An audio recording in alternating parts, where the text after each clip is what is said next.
El expresidente Luis Lacalle Pou es el dirigente político con mayor nivel de simpatía y el único con saldo de imagen positivo según una encuesta de equipos consultores. El líder nacionalista alcanza un 46% de opiniones favorables, lo sigue Yamandu Orsi y Lucía Topolansky, ambos con 31%.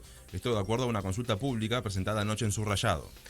Guido Manini Ríos encabeza el nivel de rechazo, 56%, seguido por Carolina Cose con 53% y Álvaro Delgado con el 48%. La directora del Fondo Monetario Internacional, Cristalina Georgieva, se reunirá esta tarde con el presidente Yamandu Orsi, el ministro de Economía, Gabriel O'Donnell, y el presidente del Banco Central, Guillermo Tolosa. Georgieva llegó ayer aquí a Uruguay, destacó la estabilidad económica y la fortaleza institucional del país. Uruguay no mantiene deudas con el organismo desde 2006, aunque recibe cooperación y asistencia técnica. O'Donnell definió la visita como política y sostuvo que representa un reconocimiento a las políticas económicas y sociales del país.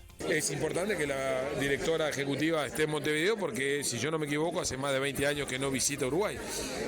Nosotros en este momento con el fondo, además de tener la revisión del artículo 4, lo que estamos haciendo es un trabajo en dos grandes frentes. Uno es en asistencia técnica para lo que tiene que ver con organismos de recaudación, en particular la DGI. Estamos recibiendo asistencia técnica en materia de adopción de estándares, de procedimientos y de cumplimiento. Y por otro lado, estamos trabajando intensamente en todo lo que es la revisión de las estadísticas fiscales y la contabilidad pública. Estamos avanzando hacia un manual de contabilidad pública y estadísticas fiscales más moderno. Por otra parte, el ministro de Economía calificó como exitosa la reciente operación de deuda realizada por Uruguay en los mercados internacionales. El gobierno tuvo 1.250 millones de dólares de nuevo financiamiento, 900 mediante bonos en pesos y 350 millones con títulos en dólares. Además, se canjearon o recompraron bonos por casi 450 millones de dólares en una operación total de casi 1.700. Uruguay mantiene conversaciones con Estados Unidos sobre la posibilidad de recibir migrantes deportados, principalmente ciudadanos cubanos. La Cancillería confirmó que el diálogo está abierto desde hace varios meses, pero aclaró que todavía no existe un acuerdo ni una cifra definida. También se analizan casos de personas con familiares en Uruguay y las condiciones para su eventual regularización. El Frente Amplio solicitará datos al gobierno sobre esta negociación con Estados Unidos, según informa esta mañana el semanario Búsqueda. En el gobierno plantearon como condicionante que la elección de los migrantes enviados al país no sea el barrer, sino que responda a criterios humanitarios. Esto lo consigna esta mañana el semanario. El desempleo bajó en junio, quedó en el 7% frente al 7,6% de mayo.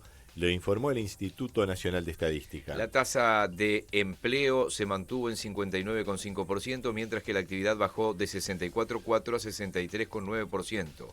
En junio había 133.000 personas desocupadas, alrededor de 12.000 menos que en mayo. El desempleo alcanzó al 8,5% de las mujeres y al 21,3% de los jóvenes de entre 14 y 24 años. Además, el 8,7% de los ocupados estaba subempleado, en tanto el 20,8% no aportaba a la seguridad social por su trabajo principal. La Junta de Transparencia y Ética Pública, la JUTEP, pidió información a la Corte Electoral sobre el financiamiento de la campaña política y amplió una serie de preguntas a Presidencia por la compra de la camioneta del presidente Orsi. El semanario Búsqueda informa esta mañana que la JUTEP envió un oficio a la Corte Electoral para obtener datos referidos a la rendición de cuentas que presentó el Comité de Campaña del Frente Amplio durante el pasado ciclo electoral. El Poder Ejecutivo promulgó la ley que prorrogó la intervención del CASMU y el Ministerio de Salud Pública designó a Matías Eirín y Alberto Barrios como nuevos interventores. La extensión fue aprobada por unanimidad en el Parlamento y podrá mantenerse 2 años, aunque se revisará al terminar el primero. La nueva garantía estatal por unos 120 millones de dólares todavía debe ser aprobada. La oposición reclamó previamente el plan de reestructura, los estados contables y otros informes de la mutualista. El CASMU agradeció el respaldo del Parlamento a la prórroga de la intervención del Ministerio de Salud Pública. La mutualista aclaró que no solicita una transferencia directa de dinero, sino una garantía que le permita acceder al fondo de financiamiento para las mutualistas y refinanciar sus obligaciones. El ministro de Ambiente, Edgardo Ortuño, consideró legítima la demanda judicial presentada contra la construcción de la represa de Casupay y afirmó que sus impulsores están en su derecho de recurrir a la justicia. La acción fue promovida por dirigentes políticos, organizaciones rurales, vecinos, productores. Ellos piden suspender las actuaciones administrativas, financieras y licitatorias vinculadas al proyecto. Ortuño aseguró que el gobierno respetará la decisión judicial, aunque advirtió que no todos los asuntos tienen que convertirse en una disputa política permanente. Que en temas tan importantes para la gente y para el país como el asegurar el abastecimiento de agua potable, tenemos que encontrar mecanismos de diálogo y de poder trabajar para concretar proyectos que, como el de la represa de Casupá, viene largamente fundamentado y tiene un largo, extenso fundamento técnico de especialistas en la materia que desde hace 5 décadas vienen recomendando y yo diría solicitando al país mejorar las reservas de agua dulce. El presidente del INISA, Jaime Saavedra, aseguró que el organismo no necesita más presupuesto ni funcionarios, sino que requiere sabiduría, sensibilidad social y ternura para cumplir su tarea. La rendición de cuentas habilita el seguimiento durante hasta 2 años de los jóvenes que egresen del instituto y la contratación directa de 2 cargos de conducción. El sindicato cuestionó que no se refuerce el personal de carrera. Saavedra también anunció que se reunirá con Yamandu Orsi para analizar la sustitución de Daniel Radío en el directorio. Y hablando del INISA, Saavedra calificó como un hecho sin precedentes el asesinato de un joven de 19 años ocurrido el martes en la noche frente a un centro de semilibertad del INISA en Atahualpa, aquí en Montevideo. La víctima fue atacada a balazos cuando regresaba al establecimiento después de visitar a su familia. Saavedra sostuvo que el joven estudiaba, cumplía con las normas y recuperaría la libertad en septiembre. Fue una verdadera masacre perpetrada por 3 personas. Eso se esperó, pero esto es información provisoria, ahora está todo en el marco de la investigación judicial y en el marco de la investigación penal, así que nosotros, todo reservado, no tenemos más información. Lo que estoy transmitiendo es la angustia, el horror y la desazón que tenemos porque pasen estas cosas. El sindicato de trabajadores... Miguel, el sindicato de trabajadores del INAU y el INISA reclamó reforzar de inmediato la seguridad de los centros tras el asesinato de este joven de 19 años. Aquí en Informativo Carve, el dirigente José Lorenzo López advirtió que varios disparos atravesaron el portón y podrían haber alcanzado a funcionarios o a otros internos. Y de casualidad no había nadie del otro lado porque el lugar es un lugar permanente de tránsito de los trabajadores, de los propios jóvenes y de la policía que está en ese centro. Por suerte en ese momento no había nadie del otro lado, porque si no hubiéramos tenido que lamentar o personas heridas o capaz que la pérdida de otra vida humana. Moviliza mucho, que evidentemente los trabajadores que están en el centro están totalmente consternados. Es una situación muy difícil de sobrellevar porque también los trabajadores generan vínculo con los jóvenes que atienden y bueno, que haya sucedido esto es un hecho que ha dejado a todo el mundo muy movilizado, ¿no? Un adolescente de 14 años fue detenido en Colón, aquí en Montevideo, con un rifle semiautomático AR-15, 2 cargadores y 14 municiones. La policía llegó al lugar luego de recibir una denuncia por disparos y detuvo al menor luego de una persecución a pie. El arma fue enviada a Policía Científica para su peritaje. Se está investigando cómo obtuvo este menor de 14 años, un niño, este rifle semiautomático, y el adolescente quedó a disposición de Fiscalía y fue al INISA.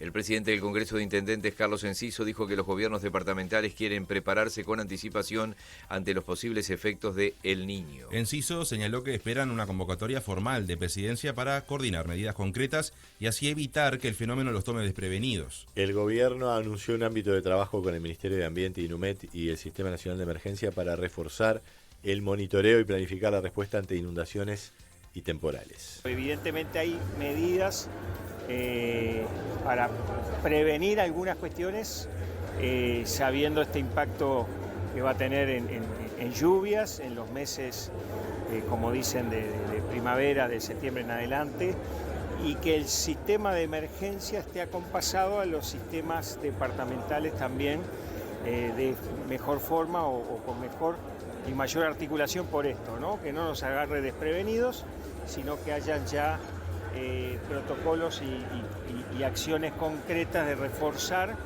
lo que ya se ha hecho históricamente bastante bien, pero en este caso prever un poco más esta situación que va a ser en todo el país. El Instituto Nacional de Colonización aprobó solicitar un préstamo de 14 millones de dólares al Banco República para comprar tierras a partir de 2027, según informó el Observador. El crédito se pagará en 10 años y deberá contar con la autorización de la OPP, la Oficina de Planeamiento y Presupuesto. La decisión se tomó después que la rendición de cuentas redujera en 10 millones de dólares anuales los recursos del organismo. El representante de la oposición votó en contra por entender que se comprometen fondos de la administración esta y de la que viene. El senador colorado Pedro Bordaberry presentó un proyecto para habilitar la participación de capital privado en las actividades comerciales e industriales de las empresas públicas. La iniciativa permite transferir esas actividades a sociedades anónimas con un máximo de 40% de capital privado. El Estado conservaría el 60% de esas acciones y la mayoría del directorio. El dinero obtenido solo podría destinarse a inversiones, modernización tecnológica o fortalecimiento de las empresas, y no a gastos corrientes ni aumentos salariales. El Ministerio de Vivienda entregó ayer 135 casas en Paysandú para realojar a familias de Bajo Curupí y Parkway 3 que vivían en zonas inundables. La inversión fue de $12 millones. Fábricas Nacionales de Cervezas comunicó que extenderá por un mes el seguro de paro para los trabajadores de la planta de minas. Además planteó el retorno a la actividad en Montevideo, que será analizada por el sindicato. En una extensa reunión tripartita que se desarrolló ayer en la Dirección Nacional de Trabajo, directivos de FNC informaron que todavía continúa el intercambio de información con jerarcas del Poder Ejecutivo para analizar la viabilidad de las operaciones de la compañía en Uruguay. Una delegación de trabajadores de Tele12 concurrió a la Comisión de Legislación del Trabajo de Diputados en medio del paro, que fue iniciado luego del despido de una veintena de empleados. El sindicato denunció que la empresa incumplió el convenio colectivo vigente y advirtió sobre situaciones de precariedad laboral que también afectan a otros trabajadores de la industria audiovisual. Hoy habrá una nueva reunión tripartita con la empresa y el Ministerio de Trabajo. El gremio espera que la intervención del ministro Juan Castillo permita destrabar el conflicto. Otros temas: Uruguay registró 739 nuevos diagnósticos de VIH el año pasado, 93 menos que el año anterior, según datos del Ministerio de Salud Pública. Se estima que unas 17.000 personas viven con el virus y cerca del 95% conoce su diagnóstico. El año pasado murieron 104 personas por causas vinculadas al VIH. En el capítulo internacional, algunas noticias destacadas a esta hora. La Reserva Federal de Estados Unidos mantuvo las tasas de interés entre 3,5 y 3,75%, pese a los reclamos del presidente Donald Trump para que sean reducidas. La decisión se aprobó en 9 votos contra 3. Hubo quienes votaron a favor de subir la tasa en la primera reunión de Walsh, que es el nuevo presidente del Banco Central estadounidense. El Tesoro argentino colocó deuda por unos $8.000 millones y refinanció con holgura todos los vencimientos previstos para esta semana. La operación alcanzó una renovación del 144% de los compromisos, por lo que el gobierno captó más pesos de los que debía pagar. Los títulos, en tanto, vencen entre septiembre de este año y diciembre de 2028. Diego Forlán comenzó a trabajar en el Complejo Celeste, todavía no firmó contrato con la AUF.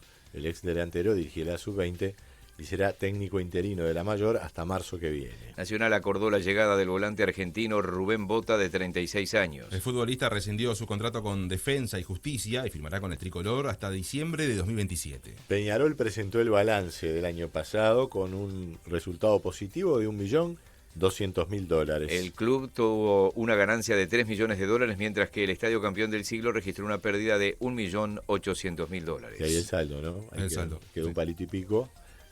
Creo que decía, ¿cómo le decía Cataldi a Damiani? No ganamos campeonato con balance. Pero qué importante que son. Pero bueno, estamos tranquilos. Damiani creo que decía, la hinchada no festeja balance. La hinchada no festeja balance, ese ahí va. Festeja campeonato. Festeja copas, decía el contador. Pero bien Rubio manteniendo las cuentas en orden.